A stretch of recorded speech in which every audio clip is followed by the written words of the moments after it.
এক বিঘা জমিতে আমাদের ফলন আল্লাহর রহমতে ভালোই দেয়। মোটামুটি এটা হচ্ছে 4 মাসি ক্ষেত, আচ্ছা। বুঝছেন। 4 মাসে আমরা বর্তমান 80,000 টাকা পাই। খরচ বর্তমান 20,000 টাকা খরচ হয়, লাভ হয় 60,000 টাকা বিঘায়। আর বিঘাতে এটা খাই, এটার পরে আরও অন্য ক্ষেত খাই। ঢেঁড়স খাওয়ার পরে আবার খাবো হচ্ছে রসুন, পেঁয়াজ। বর্তমান আল্লাহর রহমতে ভালো চাষ হয়।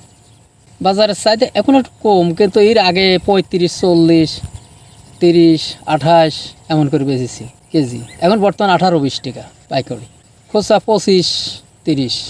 ঢেঁড়স সাথে আপনার হচ্ছে 2 দিন পর পর ক্ষেত দেয়। এই জন্যে গরিবের জন্যেই কৃষকের এটাই লাভ। 2 দিন 1 দিন পরে আমরা পাই, মানে 1 দিন 2 দিন পর যে টাকাটা পাই আমরা এতে লাভবান।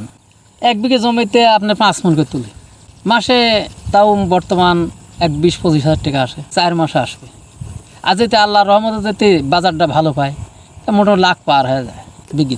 আচ্ছা, আমার মোলাডুলি, দাসুড়ি, আড়ত, আবার বর্তমান এই হাট আছে, হাটেও বেশি পাইকারি। হ্যাঁ, খেতে তিনেও নিয়ে যায়। চাহিদা কেমন? চাহিদা বর্তমান ভালো। এই সামন ভাদর আরও চাহিদা বেশি হবে, তখন 30-40 টাকা বাজার। আচ্ছা। তখন এই খুচরা বেচায় 50-60 টাকা। আমার 15 কাটা আছে, তাও 50-60 হাজার টাকা পাবো। খরচ বাদে 40,000 টাকা।